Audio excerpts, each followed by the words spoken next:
Hello and welcome to the Mindset and Self-Mastery Show. I'm your host, Nick McGowan, and on this show, my guests and I unpack the stories that shape us and the lives that we lead on our path to self-mastery. So, let's not wait any longer. Let the games begin.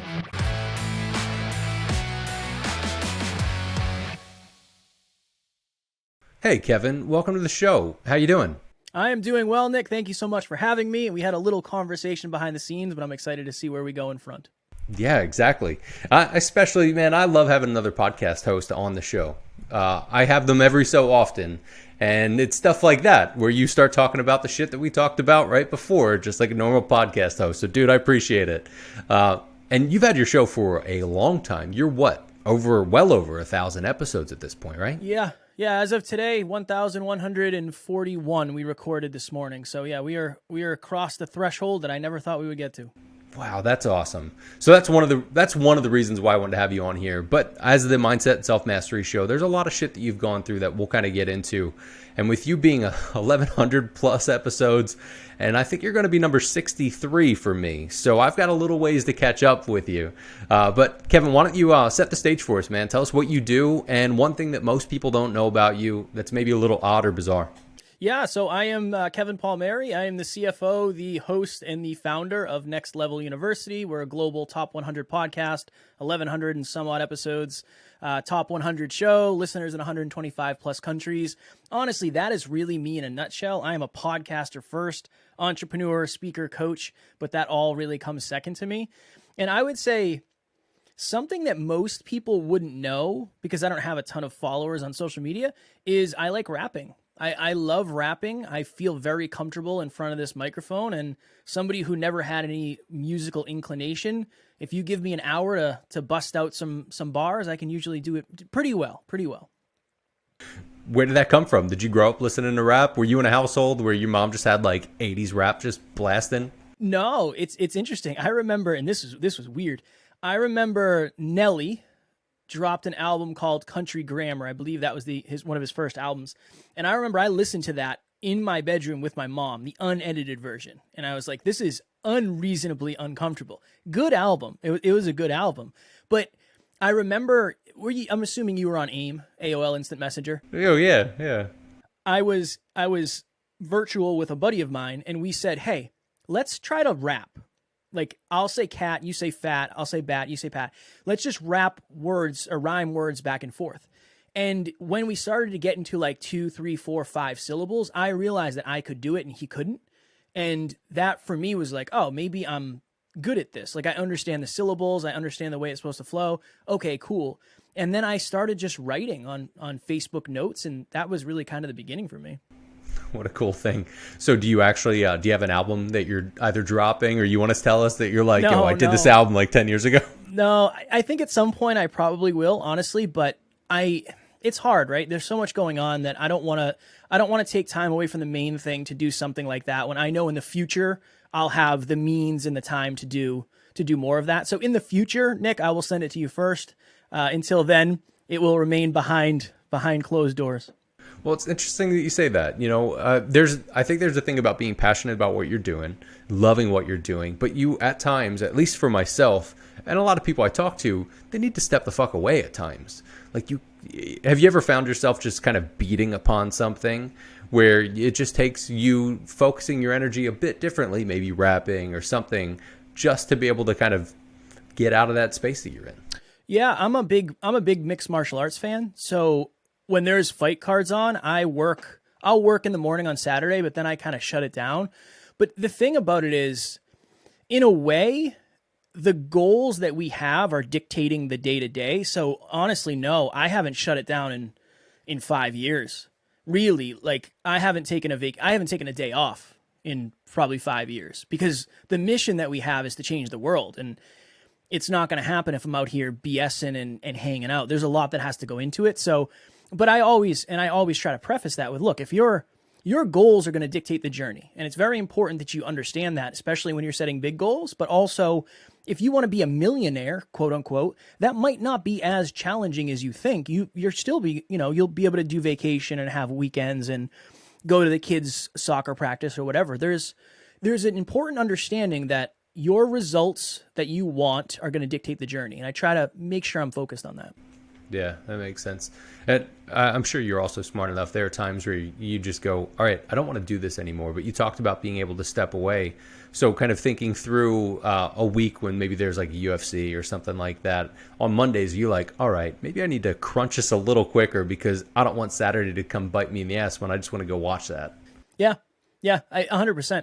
The other thing too, though, is we're in this interesting time now where finally demand has caught up with supply. So like there's an unreal amount of demand for my time, which I'm so grateful for. We've been working so hard for that. But Saturdays, it's like there's coaching calls, there's podcasts, there's team stuff. So Saturday is now a working day too. Even if I do all the work on Monday through Friday, there's always going to be something to do Saturday. Sunday is family day. I do not do anything front facing Sunday. I'll do some behind the scenes stuff, some back office work, but only like 3 hours. Nothing crazy on Sundays. Gotcha. So let's talk about the 1,100 episodes you've done so far. And I know there are milestones. Shit, even when I first started, people were telling me, if you get to do number 1, that's huge. If you do 10, most people don't get to 10. If you get to 50 or 100, but you've started to hit those clips. If you look back at some of those and knowing the conversations you've had and about this being about mindset and self-mastery, how would you say that your life has changed over the course of those milestones? And can you look back and go, it was about episode 98 where things really changed, or, 428, Yeah, I always say this. It took me 150 podcast episodes to feel confident as a podcaster. Before that, when we would have guests on, I wanted to jump out the window. Because in my mind, it's imposter syndrome. This person's going to know. You don't know what the hell you're talking about. What if you mispronounce their name, which has happened, of course? What if you forget what you want to ask? What if you mess up? Whatever. What if you're sweating through your clothes? That, for me, I crossed the chasm after that because it was like, okay, it's not pretend anymore. You're doing a real thing. Most people don't get to where you've gotten. And then eventually, I think we were probably like maybe 300 episodes in, 350 episodes in, and we ended up getting our own custom studio. And that was a shift for me too, because it was like, I felt more like a professional. And I think you have to check in with, does your environment match your energy? If your environment doesn't match your energy and your attitude, that's very, very important. Like my studio is set up in a special way because I want it to be this way for me because it helps me remember podcaster. So yeah, and there were some guests that we had too that number one, I didn't expect to get, and I didn't expect the interviews to go as well as they did. And I think that was kind of like a chasm of, oh, you know what? We're actually pretty good at this, and we're getting a lot of really positive feedback. If these people believe in what we're doing, I could probably stand to believe in myself a little bit more. That was very important for me. Yeah, is there any that come to mind that you're like, man, this was kind of a pivotal one? Yeah, Evan Carmichael. We interviewed Evan Carmichael. For those who don't know, he's very big on YouTube. He's spoken with Tony Robbins. He's a very successful entrepreneur. And we were scheduled to interview him for 20 minutes. And we got to the end of the 20 minutes. I said, Ev, thank you so much for joining us. Appreciate it. Plug your book, whatever you do at the end of podcasts. And he said, no, keep going. I want to keep going with you guys because you guys are really good. I'm having a blast. You guys are awesome. I want to keep going. That interview was one of the best we've ever done. Then his team emailed us like 6 months later, invited us up to Toronto to interview him in person at his Toronto dance salsa, which he owns. He ended up speaking at one of our events that we co-hosted, and he actually just DM'd me out of the blue. It was so weird, a very surreal moment for a kid who did not expect to get to this point. He sent me a video and said, hey, Kev, congrats on 1,000 episodes. Let's do a 1,000 episode reunion.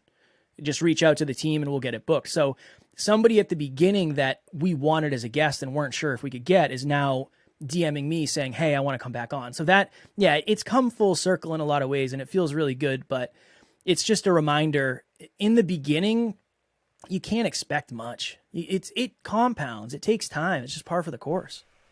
Yeah. I mean, easy to say, harder to do for most people.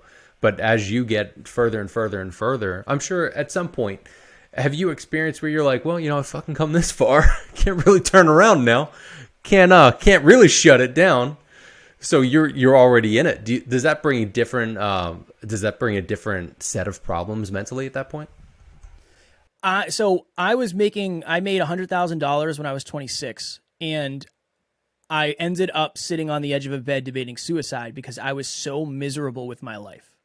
And I thought money and the girlfriend and the body and the tattoos and the car, whatever, I thought all that stuff was going to fix the inner voids that I had. And when it didn't, it actually made it worse because I said, well, now what? I don't know what else to do.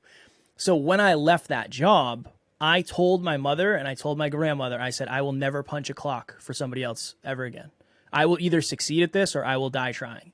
There was no other option for me. And I think part of it is the ego part of me and the pride. But I said it publicly. I said, look, I'm going to figure this out. I'm going to do this for as long as I can. And I had the fear I had, Nick, was I remember in the very beginning, my process of thinking was I need to find a way to make rent at the end of the month. I just going to make enough money to pay rent.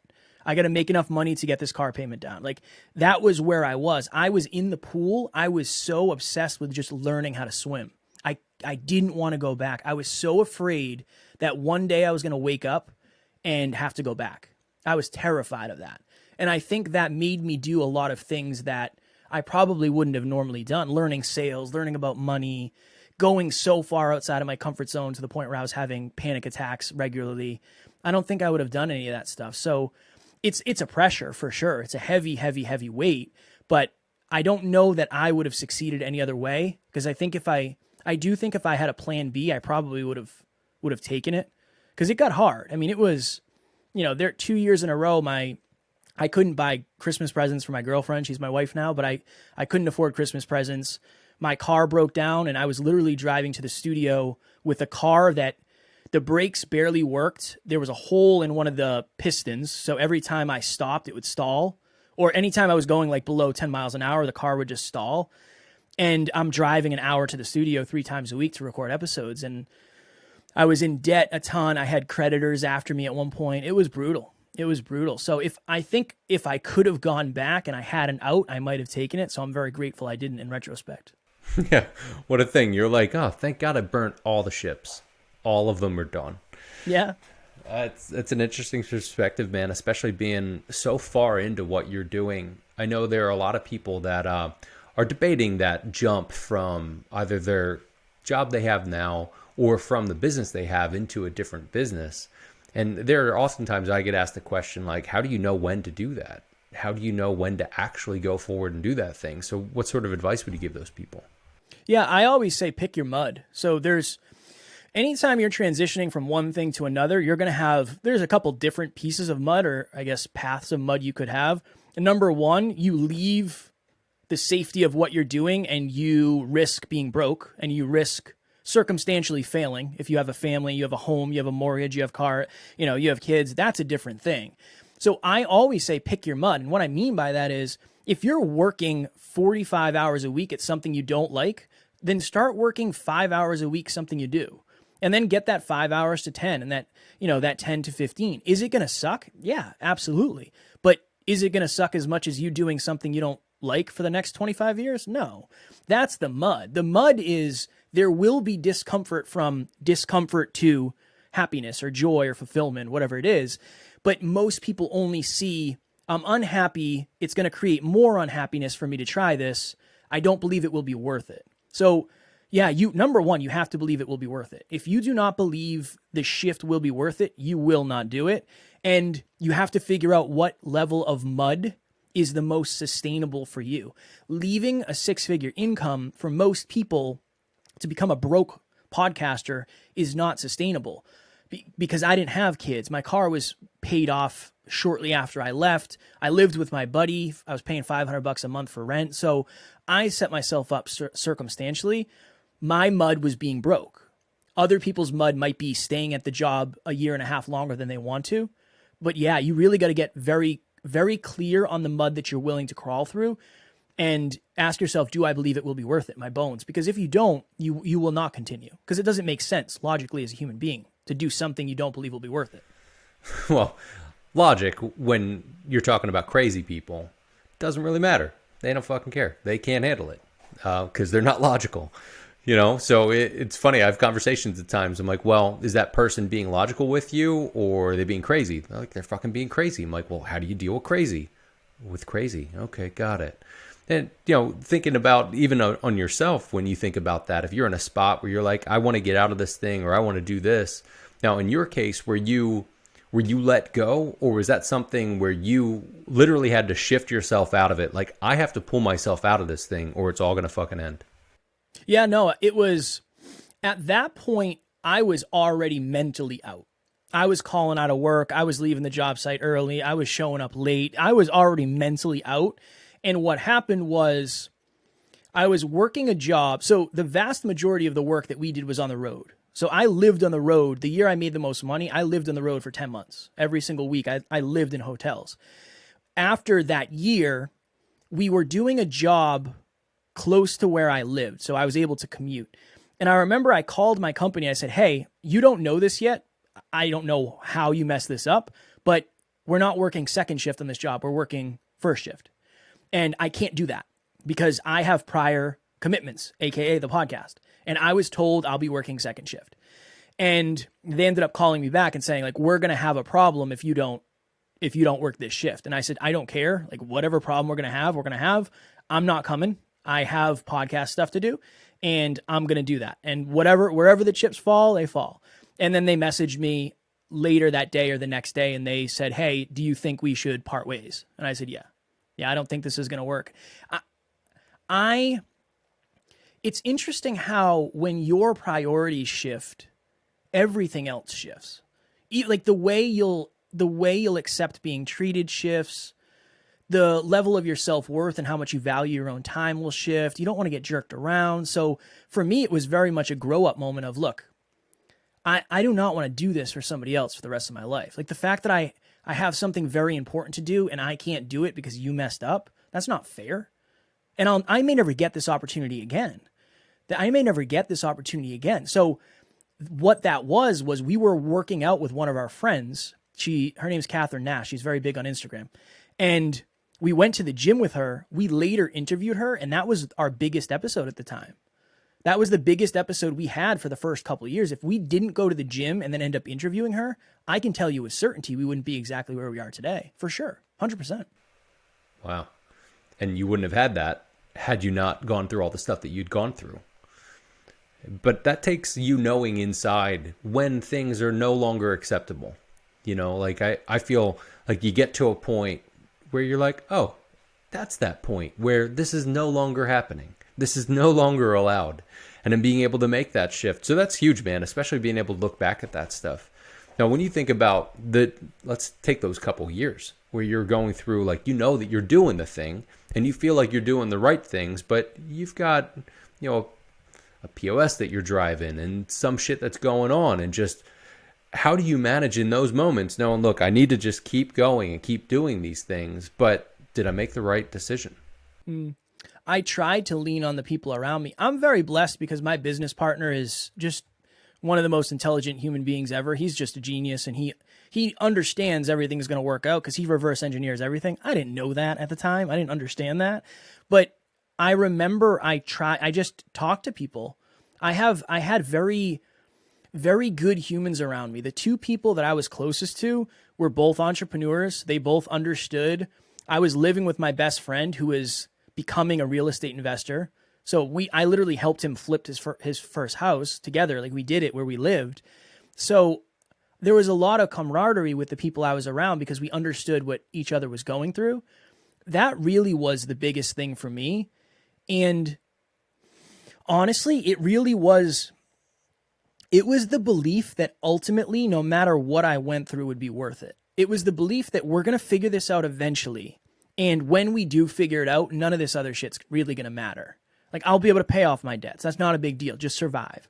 I'll be able to find a new place to live. Like, whatever, just survive. I'll be able to get a new car. Don't worry about it. Just survive. So I think for me, I don't know if I saw a light at the end of the tunnel. I think I wanted there to be one, but I think I was always aimed at that. And I said, look, I just have to keep going. And I'll also say this too, and I don't mean any ego with this, but I'm just pretty good at suffering. My ability to suffer is pretty high, just based on, I was a bodybuilder.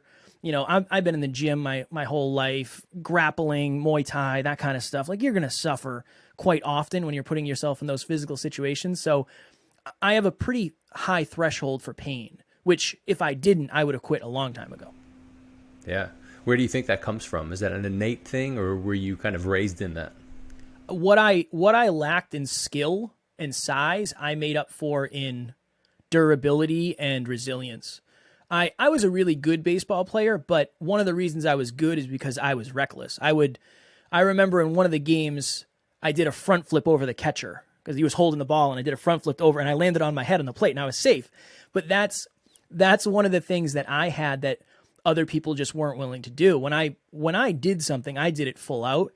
The other thing is, when I was younger, I wanted to wrestle in the WWE, WWF at the time. And my cousin and I used to put on pretend matches. And I remember he used to hit me in the head with a legitimate metal folding chair. Not like one of those lightweight ones, one of those heavy ones. He used to throw me into the thorn bushes. He beat the hell out of me with a wiffle ball bat one time. And there's a sick part of me that kind of liked it. I was like, yeah, this isn't that bad. I can handle it. So, after that, I wanted to be a stuntman. And then I wanted to fight professionally with mixed martial arts. So I think for me, it's just like, it's not that bad.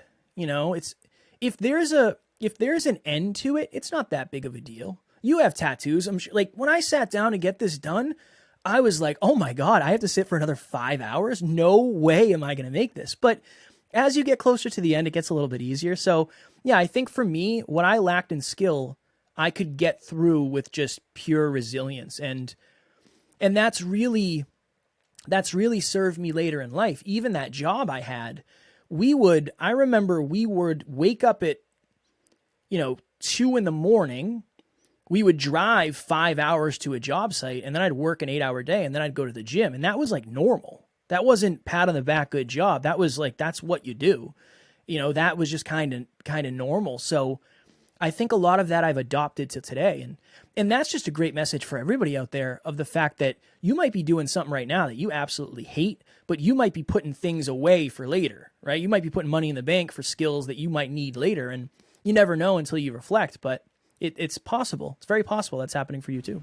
Yeah, it's a huge point. Stepping stones. Some people get really, really, really upset with things that are happening.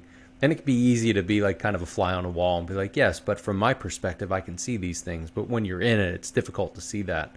But being the understanding of, all right, maybe this is just kind of a stepping stone, even just changing that perspective a bit and going, all right, well, what the fuck sort of questions do I ask then? How do I look at this thing a little differently? So from you kind of hitting all these different stepping stones, what led you to the podcast? Mostly accidental. I was interviewed. So my business partner had a YouTube show, and he said, hey, I want to interview you about fitness and mindset. And I was like, I don't know what that means. I don't know what the hell we're going to talk about. I have no idea what I'm doing, but yeah, whatever. And he interviewed me for an hour and a half. And then when we got to the end of the interview, I said to one of my other buddies, I said, imagine if you could do that for a living. And he said, well, there's people that can. And I did a bunch of research on what equipment I needed and all that. And then right before that, I had really started to hate my job. So it was very much, I found a new purpose with the understanding that, okay, money is not the issue. I feel like my awareness has been super low. And if my awareness was higher, I would be happier. Okay, cool. What does that mean? And then I saw the opportunity to create a vehicle with a podcast. And then I created my first podcast, which evolved to today, it was hyperconscious. It was called the Hyperconscious Podcast. Acutely aware, understanding everything. That it just came in a very aligned, opportunistic time for me. So yeah, I was interviewed. I said, imagine if you could do that for a living. Somebody said you could, and then I went and bought all the equipment, and I was off to the races shortly thereafter. Love that shit where it's just like, and here we are. And it just works. Yeah, it's interesting how that stuff works, because I hear different people at times that are like, man, I've thought of the idea of doing a podcast, but I don't know. And then the time hits, and they're like, I want to do it specifically about this thing. I want to talk about this thing, and there's just passion in it. And I think that's kind of a message for people that are even in that spot in a job where they're like, I fucking hate this. Think about what you hate and what you enjoy, and then start to do a little bit of that. And that's kind of the message that I'm getting from you too. If you're working the 40 hours, can you work another 5 doing something else that you want to do? So when you were first working this, was that one of those things where you thought maybe I can do this kind of alongside and hate this a little less, or you're just like, and here we go, fuck that, I'm out? I if I didn't have that suicidal moment, I probably would have kept doing both. And honestly, the podcast probably would have died. Really. I tried to do both, but it's very hard. It's very hard when it doesn't seem like it matters in the beginning because nobody's listening. You're not getting any love. You don't know what the hell you're doing. So yeah, I don't think I was aware of what was actually going to happen. And I also didn't have a high enough awareness to understand that you could actually be successful with a podcast. When I started this, there was no goals of making money. I had no idea how to do it. There was no plan for that. I just wanted to have deep conversations with deep people. That's how it started for me. And I'd edit the show on the road and all that. But no, I probably would have done it for like a year, and then I probably would have called it quits because I wouldn't have gotten any results and said, okay, that was a fun try. Sure. But that's not how your personality is, though. You'd be surprised, Nick. A lot of this personality is new to me. I'm not a natural high achiever. Like that's not who I was. I'm a really hard worker. I'll grind my face off, but I'm not a visionary. I'm not somebody who can like see how things will play out into the future. And believe it or not, I'm not as ambitious as I think people would guess. A lot of it's adopted over the last 5 years. I've changed more in the last 5 years than I did in the first 28. For sure. So I think people would probably be surprised. Well, you'd also touched on the people that are around you. So if you had shitty people around you, then yeah, you probably wouldn't be thinking this way. If you hadn't gone through all these things. But I think it also really gets back to that deep passion to just say, well, fuck you guys, I'm going to outwork you because I at least know I can do that. And I can figure this thing out. And I'm not going to let myself stop from that.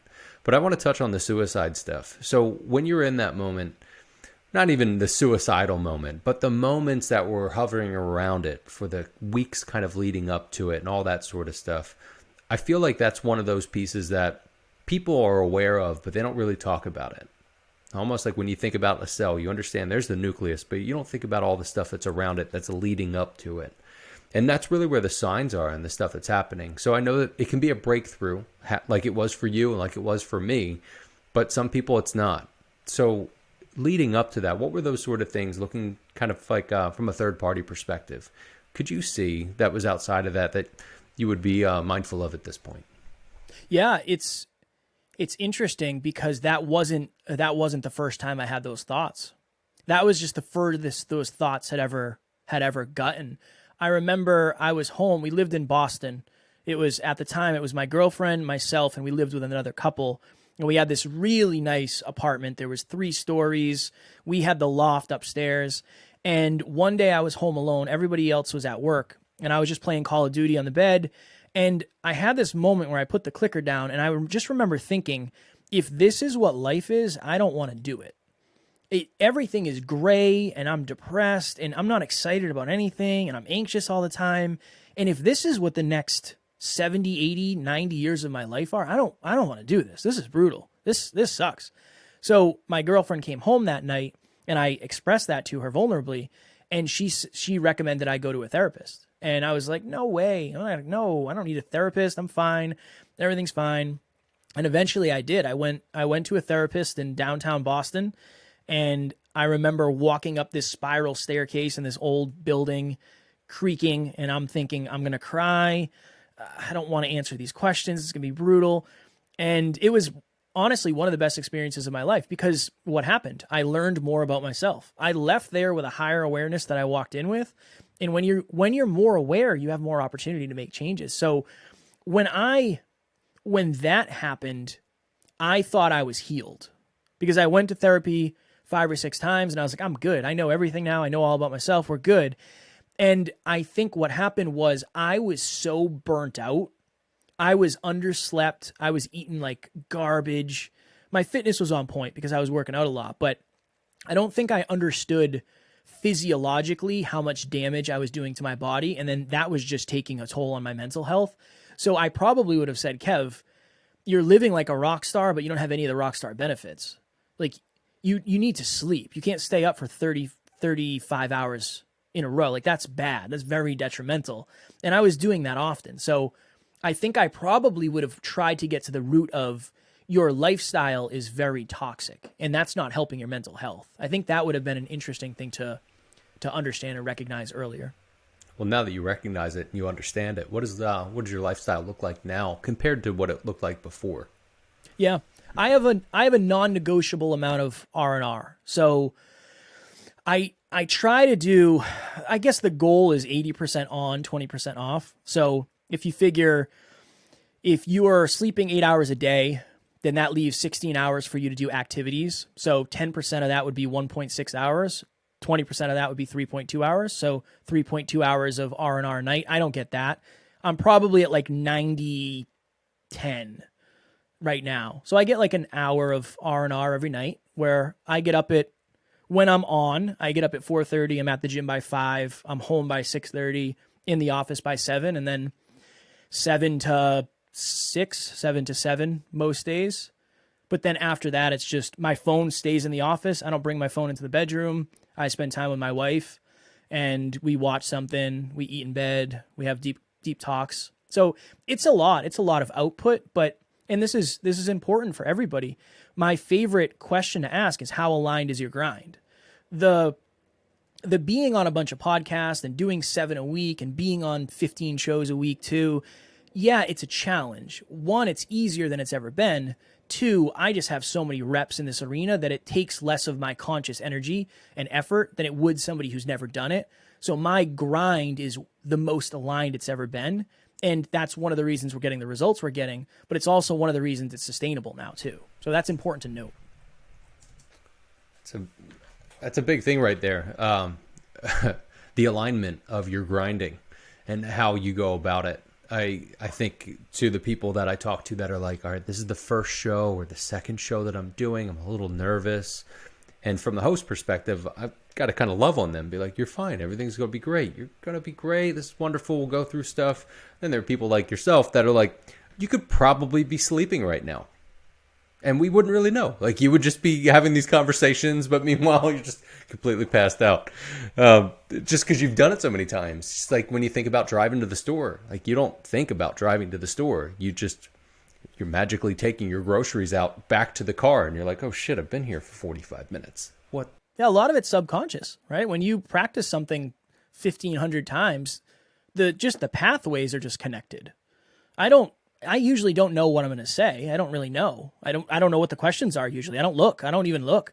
I don't want to know because if I know the questions, I'm going to manufacture answers. I want to do it. I want to figure it out live. So yeah, it's interesting. But the other thing too is I have a very high standard for myself.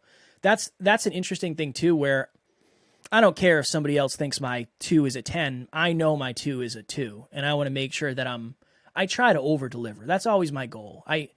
People ask all the time, I don't know if you know anything about my show. Yes, I do. I try to do research. I try to listen to an episode. I try to just do more than the bare minimum. I don't want to just show up with a bare minimum. Gotcha. Do you feel like not looking at questions and all is potentially that bare minimum, or that somebody would see it as a bare minimum? So do you go ahead of that? Because you're like, I don't want to fucking look at your questions. No, for me, it's like, this is the thing.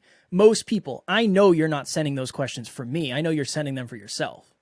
So like, that's fine. If you want to send them to me and those are the questions you're going to use, awesome. It doesn't do me any benefit to know.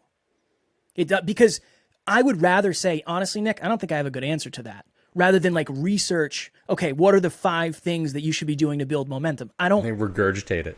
Yeah, if I don't know the answer, it's my job to say, honestly, that's not my area of expertise. Like, I don't know that I can add that much value there. So I'd rather just be real. That's, I think, and the other thing too is you can only prepare, and obviously you should prepare and focus on preparation, but I want to make sure this is who I am more than what I do. And I think the identity of, yeah, I'm just going to show up and I know I'm going to be as ready as I can. Worst case scenario, it goes horribly wrong. I'll learn. Best case scenario, hopefully I'll impress myself. I think it's a good approach, especially this many reps in. Yeah, we both agree on that. I kind of think of it often as, look, I have one thing I can fall back on, or a couple things I can fall back on no matter what. But worst case scenario, somebody looks at me and goes, oh, you're a complete fucking asshole. I know that I'm not a complete fucking asshole. I'm a partial. So even in that case, I'm totally fine, and just being able to go into it and go, cool, what are we doing? I was having a conversation with a podcast host recently who's talking about how they'll get on shows and people will expect that they have the answers to the questions that they sent them. They're like, I sent you these questions. These are the exact things. And they'll go one by one by one, where they're like, question 1, Kevin. And, oh, Kevin, that's crazy shit about your family. All right, well, question 2. You're like, what? I just told you crazy shit about my family. How are you not going to play jazz with that? And were you kind of in that spot when you first started? Were you like, I have to kind of know what these things are specifically going to be? Or were you just right off the bat, you're like, fuck it, we'll figure it out? No, I was definitely the first. I was very regimented. I did 2 hours of research per guest we had on. I always looked at it, and again, it's different because I had a co-host who his only thing was scratching his own curiosity. That's just the way he's built. He has to ask questions that he wants to know. My job was always to deliver value from the guest to the audience. So I usually knew more about the guest than anybody would have known that I knew, but it was my job to bring out value. So I would say I was overly prepped, but this is the problem with that. And I tell my clients this all the time. I don't know how to explain this. I don't know how to visualize it. I don't know how to get it to land. You got to remove the safety net. Whatever that means to you, practice it. That's why I want to show up and not know, because then at least I can be real. And then worst case, I can just say, honestly, Nick, I don't know. Or, hey, can you repeat that again? I forgot what you said. Like, whatever. If that's the worst thing that happens, then we're totally good. It's way better than you think. So I think I realized later than I wish I did, honestly, that if you go in with a safety net, you're almost afraid to fall on the safety net. You know it's there, but you're so afraid to make a mistake, where if you just say, honestly, let me remove this safety net and just focus on being me, everything else kind of comes naturally that way.